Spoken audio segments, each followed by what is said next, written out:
네, 오늘 여의도 사사건건은 윤주진 퍼블리커스 대표, 강성필 더불어민주당 국민소통위 부위원장과 함께하겠습니다. 어서 오십시오. 반갑습니다.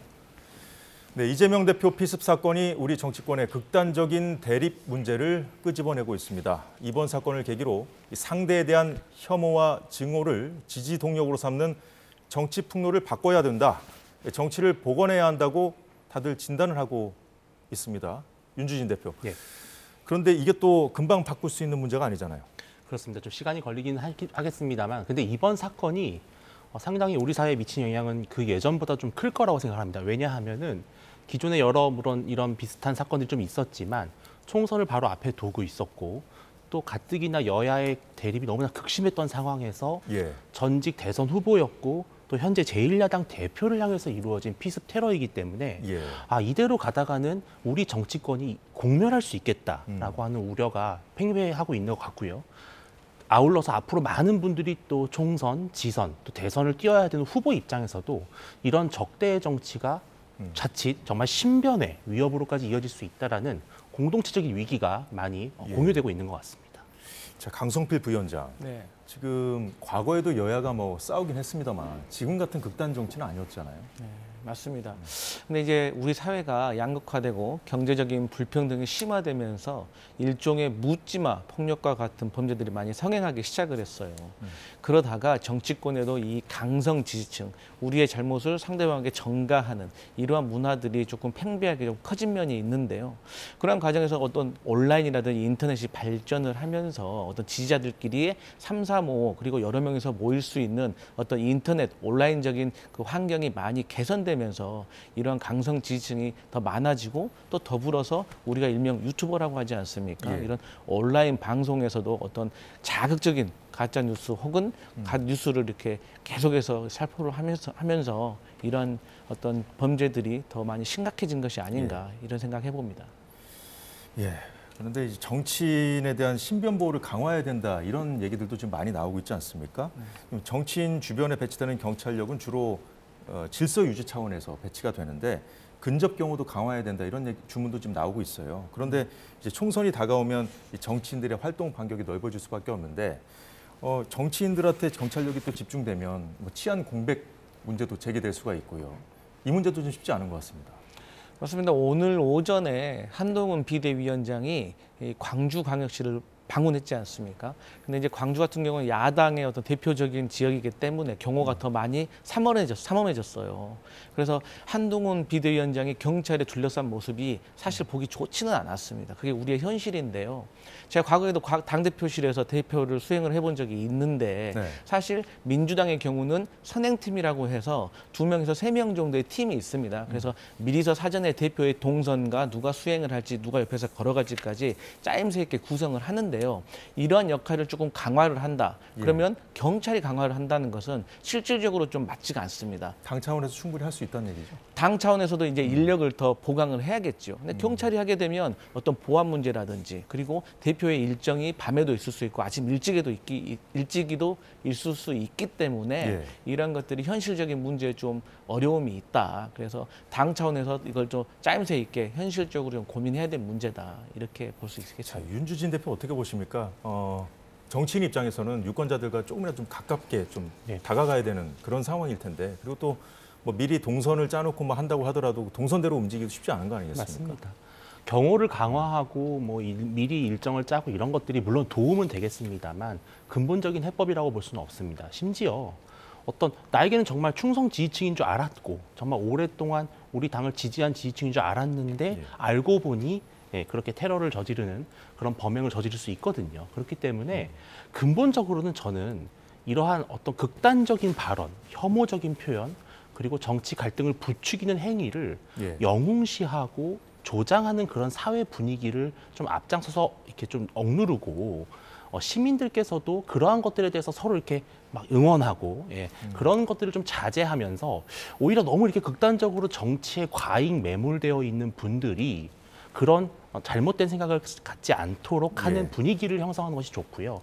그에 가장 앞장서야 될 것은 바로 양당입니다. 양당이 최근 한 몇 년간 너무나 그 극단 지지층에 매몰이 돼서 과잉 충성층에만 편승하는 그런 팬덤 정치를 이어온 것이 어떻게 보면 오늘날의 이 사태의 근본적인 원인이라고 할 수 있기 때문에 그러한 것들을 미리 자제하고 자중한다면 우리 국민들도 거기에 자연스럽게 따라가지 않을까 저는 예. 그렇게 기대를 해봅니다.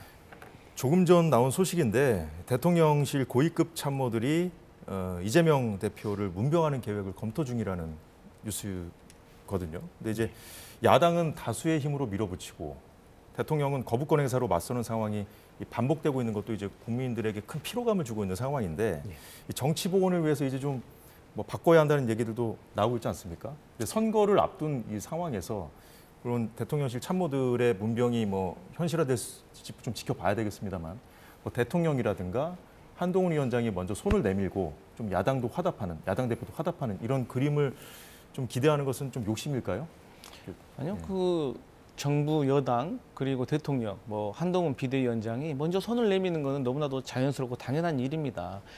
우리가 언론에서도 이런 보도가 많이 있어요. 야당이 다수의 힘으로 밀어붙인다라고 하시는데 저는 현실적으로 이게 맞지 않다고 봅니다. 왜냐하면 야당이 할 수 있는 것이 법안을 통과시키는 거지 않습니까? 그런데 대통령실에서 거부권을 행사한다거나 아니면 시행령을 통해서 법안의 취지와 다르게 개정이 될 수도 있는 거고요.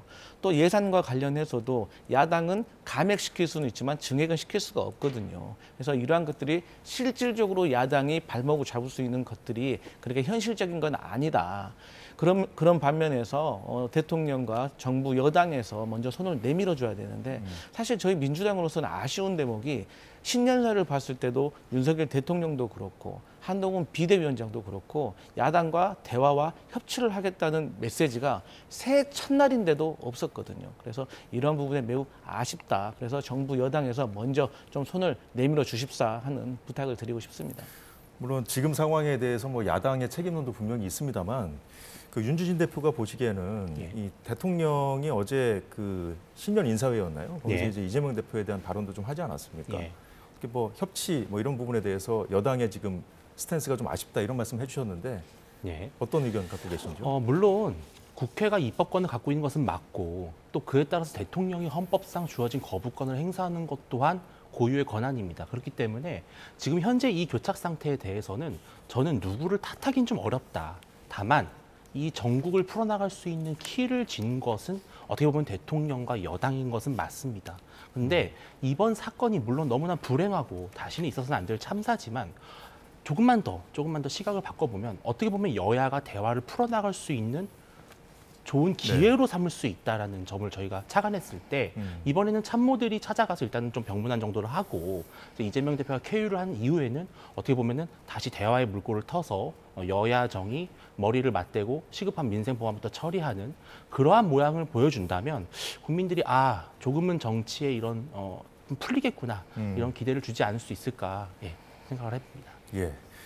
자, 이런 가운데 여야는 이재명 대표 피습 관련 가짜 뉴스에 강력 대응하겠다는 입장을 밝혔습니다. 음모론과 배우설, 자작극설 같은 허위 사실이 무분별하게 유포되고 있다면서 내놓은 입장인데요. 자, 윤주진 대표. 예. 국민의힘은 어제부터 이 대표 피습 사건을 정쟁화하면 안 된다. 예. 이렇게 경계하는 입장도 내놓고 있거든요. 예. 오늘 가짜 뉴스 강력 대응 방침도 그것과 관련이 있다고 보십니까?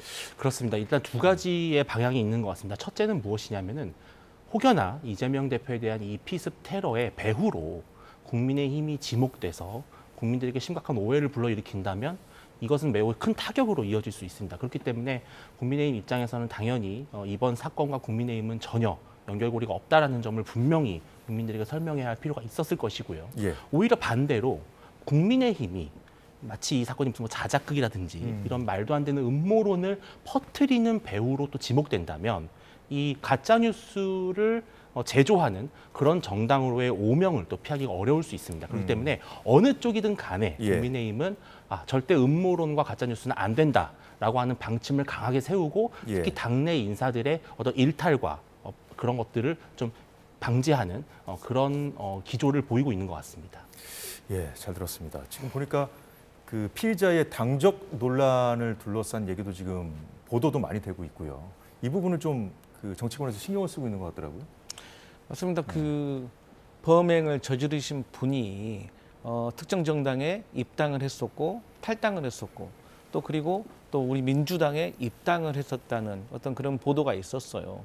근데 저는 이 당적을 입당, 탈당, 입당 이 세 가지만 봐도 저 혼자서도 10분이면 10개 이상의 시나리오는 만들 자신이 있습니다. 이건 무엇을 말씀드리고 싶은 거냐면 이거 당적에 대해서 우리가 지금 관심을 갖고 집중할 때가 아니다. 이건 음모론만 더 확산시키는 거라서 양 진영에게 더 안 좋은 부정적인 영향만 줄 것이다. 그래서 지금 이 시점에서는 공범이 있는지 왜 그랬는지 이러한 범죄의 어떤 실체적인 진실에 규명하는 것이 더 우선이라고 생각을 하고요. 또 이런 자작극 같은 경우는 정말 이재명 대표로서는 정말 2차 가해가 이런 것이다. 이런 말도 안 되는 가짜 뉴스는 정말 양당이 지양해야 된다. 이런 말씀 꼭 드리고 싶습니다. 예. 허위사실 유포를 차단하기 위해서는 제기되는 문제라든가 논란 중에 확인 가능한 건 맞다, 아니다 확인을 해준다거나 그 입장을 정리해주는 노력도 필요해 보입니다. 그런 차원에서 이재명 대표의 헬기 이송의 적절성 논란, 병원장이 수술 경과를 브리핑했던 과거 정치인 피습 사건 때와 달리 왜 어제 민주당 의원들이 병원 브리핑을 한 것인지 그것이 맞는 것인지 논란이 커진 상황에서 오늘은 서울대병원이 직접 브리핑을 하긴 했습니다만 이 두 가지라도 좀 짚고 넘어가야 될 것 같습니다. 자, 윤주진 대표부터 먼저 어떻게 보시는지 좀 말씀해 주시죠. 아까 말씀하셨던 당적 논란도 사실은 본질적으로는 그 사람이 어떤 당적을 가졌는지가 사실은 중요한 본질의 이슈는 아닙니다. 국민의힘 당적이든 민주당 당적이든 그냥 반사회적 범죄를 저지른 것이고 그것이 본질인데 다만 당적이 무엇이냐를 너무나 궁금해들 하시고 또 그에 따라서 가짜뉴스가 만들어지는 이 부작용을 막기 위해서는 어쩔 수 없이 그 당적을 있는 그대로 밝힘으로써 논란을 차단하는 것이 맞겠죠. 빨리빨리 정리할 건 정리해줘야 된다는 그것이 거죠? 오히려 더 효율적이라고 생각을 합니다. 마찬가지로 의료 문제도 그렇습니다. 이 의학적 문제는 비전문가가 발언을 하면 할수록 오히려 논란만 커질 뿐입니다. 최초에 민주당에서 이런 의학적 문제를 언급한 것은 오히려 더 큰 논란과 오해를 가져올 소지가 있었습니다. 좀 늦었습니다만 그래도 그 집도를 한 의사가 직접 나와서 정황을 잘 설명해 줌으로써 더 이상 불필요한 논란을 차단할 수 있게 된 그런 것이 지금 현 상황에서는 가장 바람직한 대처 방안이라고 생각이 됩니다. 헬기 이송 논란은 어떻게 보십니까? 의료계 내부에서 지금 이런저런 얘기들이 많이 나오고 있더라고요. 저는 개인적으로 우리 비전문가 입장에서 과연 어떠한 선택이 맞았느냐를 판단하기 좀 어렵다고 생각을 하고요. 전문가인 의사들 사이에서도 의견은 엇갈릴 수 있다고 생각합니다. 다만 그 당시 현장 상황의 어떤 위급성 그리고 이재명 대표가 의식을 제대로 갖지 못한 상황에서 이루어진 의사결정이기 때문에 그 현장에서 내린 그들의 의사결정이 가장 합리적이었을 것이다 라는 사회적인 신뢰를 갖고 가는 것이 일단은 맞다고 보입니다만 추후에 조금 더 나은 방식의 선택은 있지 않았을까라는 좀 더 건설적인 토론을 하는 것이 저는 맞다고 생각을 합니다. 자, 강성필 부위원장. 그럼 헬기 이송 문제와 관련해서도 일단 그때 상황이 이러했기 때문에 그렇게 했습니다라고 조목조목 좀 정리를 해줬다면 아마 불필요한 논란도 야기되지 않았을 텐데 어떻게 보십니까? 맞습니다. 그런 부분이 조금 아쉽긴 하지요. 그런데 저는 처음에 그 헬기 이송 논란이 나왔을 때 문득 드는 생각이 당연히 부산보다는 서울에 가 있어야지 나중에 가족들이 가서 간호하기도 편리하고 또 이재명 대표가 몸을 조금이라도 회복을 하게 되면 어찌됐든 민주당의 당무를 조금 보게 될 수도 있고 그렇기 때문에 당연히 부산에서 서울로 가는 것이 맞다고 생각을 했습니다. 그리고 현장에서 부산 병원에서 의료진들이 판단을 했을 때 서울로 가도 무방하다고 생각을 했기 때문에 판단을 했기 때문에 서울로 가도록 이송을 허락했던 거지 만약에 이재명 대표가 부산에서 반드시 치료를 받아야 된다고 판단을 했다면 저는 의료진이 만류했을 거라고 생각을 하거든요. 그래서 이러한 것들을 있는 본질을 그대로 받아들여야지 확대 재생산하는 것은 이재명 대표에게 오히려 제 2차 가해를 가하는 것이라고 저는 생각을 하고요. 또 문제는 이 상처와 환자의 상태와 관련해서도 비전문가들이 말을 삼가야 되는 건 당연한 건데 더 무서운 거는 현직 의사들이 의견을 내고 있다는 겁니다. SNS에. 그러니까 본인이 그 수술을 집도했던 의료진이 아님에도 불구하고 본인이 의사라는 이유로 SNS에 글을 올리면 사람들은 사실 의사라면 전문적이고 맹신할 수 있는 어떤 위험성이 크거든요. 그래서 그렇기 때문에 것도, 때문에 서울대병원 의료진이 진작에 좀 나와서 직접 좀 브리핑을 했더라면 이런 논란의 여지를 주지 않았을까 하는 맞습니다. 아쉬움이 있는 거죠. 맞습니다. 예. 그래서 저희도 저희 인재영입 5호 강청희 그 의사협회 부의장 하셨던 분이 브리핑을 했는데 그분도 서울대 측에서 하는 것이 옳은 것 같다 이렇게 말씀하셨던 것 같아요. 예. 그래서 하지만 어떤 내용이 있었는지는 사실 우리가 본인과 직접 얘기를 안 해봤기 때문에 정확히 알 수는 없지만 언론 보도에 따르면은 아무래도 이제 개인 환자의 개인 정보라든지 이런 민감한 문제가 있어서 어떤 시간이 조금 걸렸던 것으로 예상되고 있습니다. 예, 저희 말씀 중에 들어온 속보가 있는데 국회 김건희 특검법 50억 클럽 쌍특검법을 정부에 국회가 이송했다는 소식이 들어왔는데 관련 얘기는 하던 얘기 마저 하고 바로 이어가도록 하겠습니다. 자, 허위 사실 유포에 관련돼서 얘기를 좀 저희가 해봤고요. 지금 양당이 동시에 지금 그 강력 대응하겠다, 허위 사실 유포와 관련해서 강력 대응하겠다, 법적 대응하겠다 이런 식으로 나오는 거에 대해서는 적절한 대응이라고 보십니까? 근데 조금 이제 뭐라고 할까요? 조금 도둑이 재발절인다는 느낌이 좀 드는 건 어쩔 수 없는 것 같습니다. 무엇이냐면은 이 허위 사실을 유포하고 가짜 뉴스가 퍼뜨리는 것을 당연히 뭐 방지해야 되고 처벌하는 것은 맞죠. 그러나 이 사건이 혹여나 우리 당에 내 진영에 불똥이 튈까 하는 그런 너무 경계심과 조바심이 있어서 오히려 이 이슈에 너무 좀 과잉 대응한다는 느낌을 좀 지울 수가 없고요. 그리고 이번 사건을 통해서 이 이재명 대표도 그렇고 그 한동훈 비대위원장도 그렇고 이 계속해서 당내에서 나오는 이 강성 지지층의 목소리를 잠재우는 이런 목소리로 가야 되는데 어떻게 보면은 계속 이 사건에서 자꾸 이 여야의 갈등 구도, 여야의 이 대립 구도를 계속 이어나가고 싶어하는 마음이 있는데 그것이 또 희석되는 것 같은 것에 대한 어떤 경계심 이런 것도 좀 느껴지는 것 같아서 자꾸 이번 사건을 너무 정치적으로 자꾸 끌어들이는 것은 바람직하지 않은 것 같습니다. 예. 강성필 부위원장은 강경 대응 방침 얘기 듣고 어떤 생각 드셨습니까? 매우 안타깝죠. 우리 사회가 꼭 이렇게 모든 걸 고소 고발 그리고 옛날에 정치도 어떤 낭만이 있다고 했었는데 자꾸 사법의 영역으로 끌어당기고 있는 이런 현실이 매우 안타까운데요. 어쨌든 당으로서는 우리 윤주진 대표께서도 말씀하셨지만 어떤 가짜 뉴스라든지 그런 것들이 자당에 어떠한 상황으로 어떻게 불똥이 튈지 모르기 때문에 선거를 앞두고 매우 경계하는 측면이 매우 강하다고 보고요. 사실 이런 것들은 법적인 대응보다도 우리 모두가 지지자들을 자제시키고 또 상대방을 향해서도 어떤 자극적인 용어라든지 그러한 불만에 대한 표시를 조금 자제하고 품격 있는 정치를 해야 된다. 이런 말씀 드리고 싶습니다. 이재명 대표가 이제 당무가 많은 상황에서 지금 피습을 당했잖아요. 그러니까 공천관리위도 구성을 좀 해야 되는 상황이고 인재영입위원장도 겸하고 있기 때문에 인재영입 작업도 계속 속도를 내야 되는 상황에서 이런 일이 벌어진 거 아닙니까? 그래서 총선 일정표가 일부 조정되는 것이 불가피하지 않겠느냐 이런 관측이 나오던데 어떻게 보십니까? 지금 현재 그 민주당에서 어떤 시스템적으로 돌아가야 하는 당무에 대해서는 임무를 둘로 나누어서 수석 최고위원과 원내대표가 나눠서 하기로 했고요. 나머지 이제 문제는 우리 앵커께서 말씀하셨듯이 정무적인 판단이 필요한 선택과 결정이거든요. 예를 들어서 비례대표를 누구로 할 것인지, 순번은 어떻게 배치할 것인지, 또 공천과 관련해서는 어디부터 시작을 할 것인지 전략적인 것도 매우 중요하거든요. 그래서 이러한 것들을 어찌됐든 사무총장과 원내대표 그리고 지도부가 사전에 일단 1차 작업을 빨리빨리 진행을 해놓고 나서 이재명 대표가 회복이 되면 그때 다시 제대로 결정을 할 수 있는 식으로 갈 수밖에 없다. 그렇게 볼 수 있을 것 같습니다.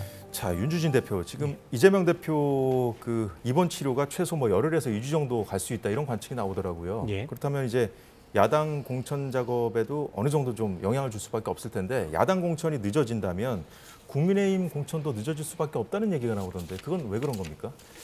일단은 공천이라고 하는 것은 기본적으로 각 당이 자신 있는 지역구 같은 경우는 스스로 생각했을 때 경쟁력이 있는 당의 후보를 결정하면 될 일이지만 실은 누가 될지 모르는 이른바 부동층이 많거나 수도권 지역 같은 경우는 상대 후보가 누구냐에 따라서 실은 우리 당의 후보도 결정이 되는 것이거든요. 만약에 상대에선 대권 주자가 나왔는데 여기서는 신인이 나간다. 이러면 안 되지 않겠습니까? 그런 경합지일수록 더 그렇죠. 네, 경합지일수록 더 서로 눈치 게임을 하는 거죠. 그렇기 때문에 야당의 공천이 늦어지면 당연히 여당의 공천도 늦어질 수밖에 없고 오히려 공천을 섣불리 했을 때 그것이 전략적으로 상대에게 패를 보이는 것처럼 여겨질 수 있거든요. 그렇기 때문에 일정은 다소 늦어질 수밖에 없을 것으로 보이고 네. 특히 지금 중요한 변수는 여야 모두 신당 이슈입니다. 신당 이슈가 있기 때문에 지금 앞으로 뭐 이준석 신당, 이낙연 신당이 어떻게 풀어나갈지에 따라서 공천도 이게 결정이 됩니다. 그런데 지금 이 가장 중요한 정치적 결단을 내려야 할 야당 대표가 현재 제대로 된 직무를 수행하지 못하는 상황이 길어지면 길어질수록 예. 신당 문제도 조금 지연이 될 것이고요. 이 신당 문제가 지연이 되면 당연히 여야 모두 공천의 일정도 늦어지면서 선거가 전반적으로 조금 늦게 시작되는 그런 구도가 될 수밖에 없다. 예, 그렇게 분석을 할 수 있겠습니다. 일단 그 8일과 9일로 예정됐던 위증교사 사건 재판, 대장도 사건 재판은 이미 연기됐습니다. 재판 연기도 이 대표에 대한 재판 연기도 선거에 영향을 줄 거라고 보십니까? 저는 양면이 있다고 생각을 합니다. 물론 이재명 사법 리스크에 휩싸여 있는 이재명 대표 입장에서는 물론 이게 본의에 따른 건 아니겠습니다만 어쨌든 재판이 연기됨으로써 어느 정도는 시간을 버는 그런 효과는 분명히 있다고 봐야 되겠죠. 하지만 국민들은 냉정합니다. 왜냐하면 이번 이런 사건을 명분 삼아서 또 마치 사법 리스크를 좀 회피하는 듯한 모습을 보이면은 그것은 오히려 이재명 대표와 민주당에 대한 강한 실망으로 이어질 것이기 때문에 저는 이 재판 일정에 큰 영향을 미치지 못할 것이라고 보고 이재명 대표도 회복이 되면 빨리 재판에 복귀해서 본인에게 주어진 것을 충분히 하는 것이 국민에 대한 도리라고 생각을 합니다. 자, 강성길 부위원장께 여쭤보겠습니다. 이재명 대표 피습 사건 그리고 이재명 대표 재판 연기 이것이 이낙연 신당 창당 일정에 어느 정도 차질을 줄 것 같다는 얘기들이 많이 나오더라고요. 어떻게 보십니까? 표면적으로 봤을 때는 이낙연 신당 창당에 차질이 있을 것으로 보이지만 예. 저는 그렇게 보지 않습니다. 실질적으로 시간을 더 벌었다라고 저는 보여집니다. 그런 얘기도 나오죠. 네, 맞습니다. 왜냐하면 과거 20대 총선에서 국민의당 사례를 보면 2월이 넘어서 창당을 한 사례가 있거든요. 그게 전략적이었습니다. 왜냐하면 이 신당이라는 것은 아무래도 기존의 거대 양당과 비교했을 때 시스템적으로 많이 부족합니다. 인원이 부족하기 때문인 거죠. 그렇죠. 그렇기 때문에 후보를 검증하는 어떤 작업도 부실할 수가 있고 이러한 면에서 구설수가 나오게 되면 또 신당으로서는 또 데미지가 클 수가 있거든요. 그래서 이러한 것들을 상쇄하고 우리가 소위 말하는 그랜드 오픈 효과라고 하죠. 예. 늦게 창당해서 그 그랜드 오픈 효과로 쭉 투표일까지 가는 그러한 전략도 있기 때문에 어쨌든 꼭 이렇게 지연되는 것이 이낙연 신당에게 나쁜 것만은 아닌 것 같다. 이렇게 말씀드릴 수 있겠습니다. 시간을 번 효과도 있을 수 있다. 그럴 이런 수도 있을 것 말씀으로 같습니다. 이해가 되는데 네. 당내 비명계의 탈당을 늦추는 그런 영향도 작용할 수 있을까요? 근데 이제 그 원칙과 상식 그 의원들이 했던 말이 있습니다. 4가지의 선택지가 있다고 했거든요. 예를 들어서 탈당을 해서 무소속으로 출마하든지 아니면 탈당을 해서 신당으로 가든지 아니면 잔류를 해서 출마를 하지 않든지 아니면 잔류해서 그냥 우리가 졌다라고 하고 경선에 뛰어들든지 이렇게 4가지 어떤 선택지가 있다고 했기 때문에 예. 무조건 탈당을 하지는 않을 것 같고요. 저는 이분들도 더 지켜봐야 될 일이다. 왜 사람이 결행을 하려고 마음을 먹었는데 그 타이밍을 놓쳐버리면 또 여러 가지 변수가 생길 수가 있는 거거든요. 공천이 늦어지게 되면 좀 계속 주춤할 수밖에 없잖아요. 예. 근데 뭐 물론 이분들은 본인들은 공천 때문이 아니라 정말로 순수하게 당의 변화를 위해서 요구하는 거라고 하셨기 때문에 이분들의 진정성을 더 믿어보는 것도 좋겠다 이런 말씀 드리고 싶습니다. 잘 들었습니다. 자, 이준석 신당의 허은하 전 의원이 의원직을 버리고 합류했는데요. 향후 추가로 신당에 합류할 현역 의원들이 몇이나 될지가 관심인데 허은하 전 의원의 발언 들어보고 얘기해 보겠습니다. 흔들리는 분들이 많습니다. 사실 정부 여당에 있는 국민의힘 의원님들 입장에서는 아주 심각한 고민을 할 수밖에 없습니다. 그러니까 제가 고민했듯이 아마 저보다 10배 이상 고민하실 텐데요. 그 고민의 강도가 커졌다라고 좀 느낍니다. 사실 다소 말씀으로 하신 분들은 10명은 넘습니다. 예, 지금 뭐 들으신 대로 이준석 신당 쪽에서는 계속 뭐 현역 의원이 합류할 현역 의원이 꽤 있다고 이렇게 자신만만해하고 있거든요. 근데 예. 이거 역시 아까 말씀하신 대로 국민의힘 공천 상황과 맞물려서 계속 돌아가기 때문에 언제든 좀 상황이 변할 수 있는 거 아니겠습니까? 그렇습니다. 파급력이 좀 있을 거라고 보세요. 일단은 공천도 공천이지만 선거제도 상당히 중요한 변수긴 합니다. 왜냐하면 선거제가 기존으로 가느냐 아니면 다시 병립형으로 회귀냐에 따라서는 실은 이준석 신당이 지역구의 후보를 어느 정도 낼 수 있느냐라는 이게 결정적이기 때문에 네. 지역구 출마를 해야 되는 후보들 입장에서는 만약에 이탈을 하는 것이 크게 본인에게 유리하지 않다고 판단이 될 수도 있겠죠. 그리고 그동안 어떤 신당이 지역구 정당으로서 성공한 사례가 많지 않습니다만 예. 그 공통적인 것은 무엇이냐면 바로 강력한 대권 주자가 있을 때 가능했습니다. 예, 그런데 지금 과연 이준석 신당이 이슈와 아젠다로는 승부를 하고 있습니다만 과연 차기 미래 대권의 어떤 구심점으로 작용할 수 있을 것인가에 대한 좀 회의감이 있고요. 지역구 후보를 내겠다는 거 아니겠습니까? 지금? 물론 이준석 상황이? 대표는 그렇게 말을 하고 있습니다만 선거제에 따라서는 그 가능성 여부가 좀 많이 바뀔 수가 있고요. 그렇기 때문에 저는 개인적으로 물론 이탈이 없을 거라고 단정할 수는 없겠습니다만 큰 흐름에서는 아마도 이준석 신당은 주로 비례의원 중심으로 가게 된다고 봤을 때 현역 불출마나 혹은 컷오프 이런 분들이 다른 선택지를 통해서 윤석열 정부와 호흡하는 방향으로도 충분히 갈 수 있지 않을까? 예, 그런 생각도 할 수 있다고 생각을 합니다. 예. 지금 뭐 여야 상황과 그 신당 아직 뭐 창당이 안 된 신당도 있습니다만 그 모든 상황들이 맞물려 돌아가서 이제 변수가 많을 것 같긴 한데요. 이낙연 신당이 현실화되고 당내 공천 상황이 싹 정리가 된 이후에 어떻게 뭐 탈당하는 의원들이 꽤 있을 거라고 보시는지 어떻게 보십니까? 객관적으로 좀 말씀해 주시죠. 네, 저는 쉽지 않을 거라고 봅니다. 더 쉽게 말씀드리면 탈당한 의원들이 민주당 내에서는 그렇게 많지 않을 거라고 봅니다. 그 이유는 간단합니다. 이 이낙연 신당과 지금 이준석 신당이 사실 중간지대에서 삼지대 빅텐트로 모일 가능성이 매우 높다고 하지 않습니까? 뭐 연대 혹은 연합이 됐든지 간에.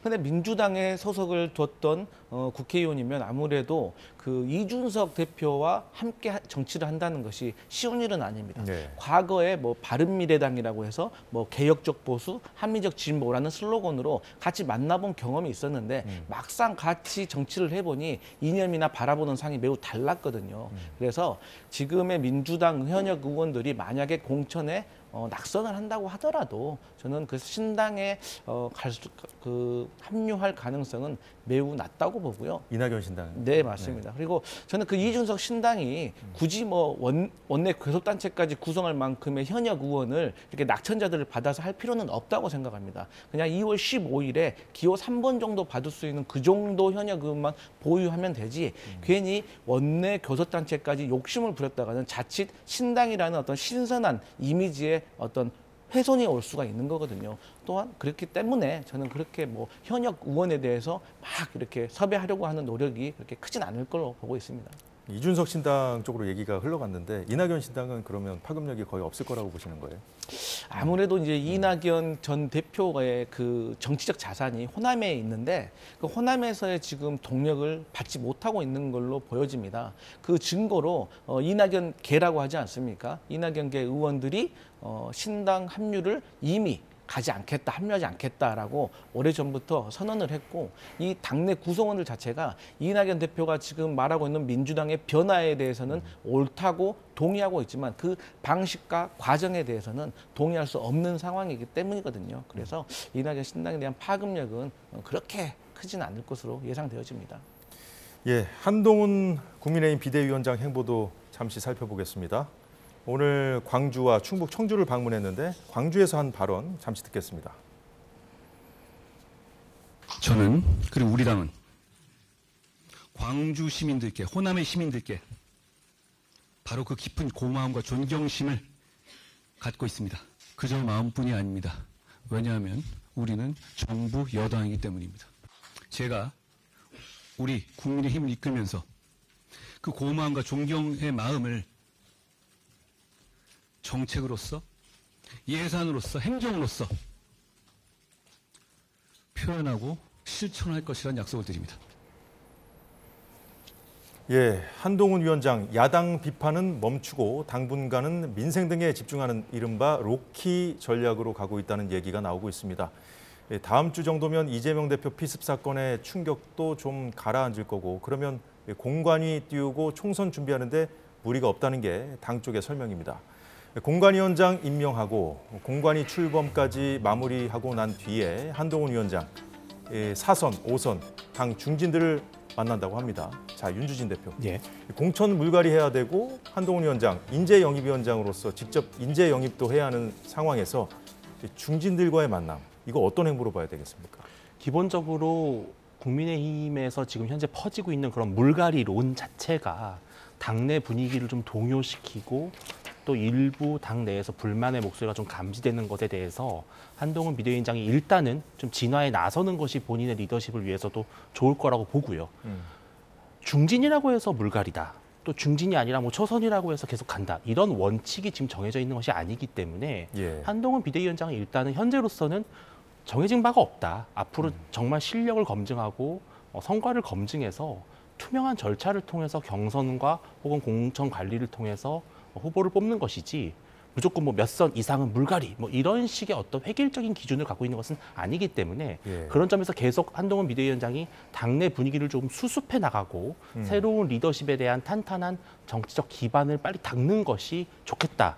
그런 차원에서 계속해서 당내 소통을 늘려나가는 것이 아닌가 그렇게 진단할 수 있겠습니다. 앞서 그 혁신위원회에서 이제 뭐 중진 의원들에 대한 어떤 그 물갈이 그 원칙 뭐 이런 것들을 다 혁신안을 만들어서 냈기 때문에 뭐 그렇게 가지 않겠느냐는 그것이 이제 우려로 변질이 돼서 지금 계속해서 이런저런 얘기들이 나오는 것 같아요. 물론 아무래도 늘 선거 때마다는 다선 중진들의 희생이 다소 요구되는 경향이 있어 왔습니다. 그것은 어느 선거 때나 마찬가지였고 또 어느 선거에서나 당대표가 그런 방향으로 좀 가온 경향이 있었죠. 그러나 한동훈 비대위원장이 한 그 표현이 좀 재밌습니다. 공정하고 멋져야 된다고 그랬거든요. 예, 공정하고 멋지다는 것은 결국 누구나 승복할 수 있는 절차가 있을 때 그것이 공정한 것이고 또 그것에 승복해서 다 함께 다시 하나가 됐을 때 멋진 것인데 아마 한동훈 비대위원장은 지난 인요한 혁신위에서 내놨던 그런 혁신안보다는 조금 더 정밀한 수준의 공천관리안을 가져가지 않을까 그런 점을 또 중진들에게 좀 어필함으로써 일단 당내에서의 동요를 좀 수습하는 그런 쪽으로 갈 것으로 보입니다. 지켜봐야겠네요. 예. 민주당에서도 지금 이제 공관위 구성을 조만간 할 거고요, 그죠? 네. 이제 근데 이제 비명계에서 공천 학살이 이루어지고 있다는 얘기들이 계속 오가는 상황이었잖아요. 그 상황에서 지금 이 대표 사건이 있어서 지금 잠시 잠잠한 상황인데 그 민주당의 그 인재 영입이랄까 공천 상황은 어떻게 진행되고 있습니까 지금? 네, 저희 민주당은 이 시스템 공천이라는 말을 많이 해왔습니다. 이 시스템 공천이라는 거는 선거에 앞두고 급작스럽게 선거의 룰을 바꿔서 이렇게 선거를 치르는 게 아니라 저희는 선거 뭐 1년 전부터 나름대로 시스템을 가동을 하는 거죠. 뭐 예를 들어서 일정 기간 내에 뭐 권리당원을 모아서 그 권리당원이 선거 기간이 됐을 때 투표를 해서 후보를 선출을 하는 과정입니다. 그러니까 이런 과정에 있어서 사실 친명이냐 비명이냐의 문제보다 저는 신인과 현역의 문제가 저는 더 크다고 봐요. 왜냐하면 그 월등하게 현역이 권리당원을 모을 수 있는 능력도 있고 지역위원회를 기반으로 해서 콘크리트 당원들이 있거든요. 그리고 최근에 후보자 검증위원회에서 뭐 친명과 비명 간의 어떤 불협화음이 좀 있긴 했습니다. 근데 사실 우리가 언론에 보도가 돼서도 유명하신 분들이 있어서 그렇지 실질적으로 그 많은 지역구를 다 계산을 해보면 친명 분들도 많이 탈락을 하고 등록조차 하지 못했던 분들도 많다는 점을 말씀드리고 싶어요. 예, 그 역시 지켜봐야겠네요. 네. 자, 이재명 대표 피습 사건으로 여야 간 그 싸움 잠시 뭐 소강 상태이긴 합니다만 이 상황 언제까지 갈지 좀 모르겠습니다. 당장 김건희 특검법이 걸려 있습니다. 아까 말씀드린 대로 오늘 그 법안이 정부로 이송됐고요. 이송되는 대로 민주당은 즉시 기자회견, 용산 대통령실 앞에서 기자회견 하겠다고 했는데 이 상황도 지금 진행이 될 것 같습니다. 자, 그리고 대통령 제2요구권 행사에 권한쟁의 심판 청구도 검토하겠다는 입장 밝히지 않았습니까? 자, 이것은 먼저 여쭤보겠습니다. 예. 앞으로 그 권한쟁의 심판 청구 시 이 표결 시점을 민주당이 좀 지연시키려는 꼼수다라는 게 여당의 입장인데 얼마나 지연되겠습니까? 만약에 지연된다면. 물론 권한쟁의 심판이 청구가 되고 그것에 대한 판단이 어느 정도 길어질지 모르겠습니다만 예. 그럼에도 절대적으로 필요한 물리적 시간이라는 것은 분명히 있겠죠. 그렇기 때문에 지금 민주당이 권한쟁의 심판을 청구하는 그 목적 자체는 상당히 좀 의도는 분명하다고 생각을 합니다. 대통령이 거부권을 행사하고 바로 재의결 표결을 해서 예. 통과되거나 혹은 통과되지 않았으면 그것으로 일단은 민주당은 어쨌든 이번 사건을 일단락하고 넘어가야 되는데 총선 마지막 말미로 갈수록 양 당은 모두 다소 분열의 상태로 좀 갈 수밖에 없고요. 공천 예. 뭐 결과 이런 것들이 있기 때문에 또 국민의힘에서 나올 이탈표를 좀 기대해서 시간을 한 1월 말 혹은 2월 중순까지 좀 끌어놓고 2월 말이나 3월 초 어느 정도 공천 윤곽이 나와서 대진표가 완성이 된 시점에 재의결을 하겠다라는 그런 정치적 일정을 갖고 이런 전략을 세운 것 같습니다. 그런데 이것은 대통령의 거부권이라고 하는 것은 아주 뭐 특수한 어떤 뭐 권한 남용이 아닙니다. 헌법이 보장한 대통령의 고유 권한이기 때문에 대통령이 거부권을 행사하면 그에 대해서 다시 국회가 판단하는 이 정상적인 이 일정을 밟아나가는 것이 순리에 맞는 것이지 갑자기 권한쟁의 심판 청구라고 하는 다소 뜬금없어 보이는 수를 내놓는 것은 오히려 국민들에게 그 진정성을 좀 보여주기가 어렵다고 생각을 합니다. 권한쟁의 심판 청구가 뭐 뜬금없는 수라고 하셨는데 네. 어떤 입장이십니까? 네. 말씀하셨던 것처럼 그 대통령이 거부권을 행사하는 것도 법에 정해진 본인의 권한이라고 하면 권한쟁의를 이렇게 추진하는 것도 우리 민주당이 법에 정해진 보장된 권한을 가지고 행사를 하는 거예요. 네. 그런데 저는 그 말에 앞서서 먼저 말씀드리고 싶은 것이 국민의 많은 분들이 지금 김건희 여사 특검법과 관련해서 의혹을 가지고 있고 추진하기를 바라고 계세요. 우리가 여론조사라는 취지가 뭐냐면 특히 대통령과 관련된 여론조사는 대통령이 행사할 수 있는 그 권한의 크기를 수치로 보여주는 겁니다.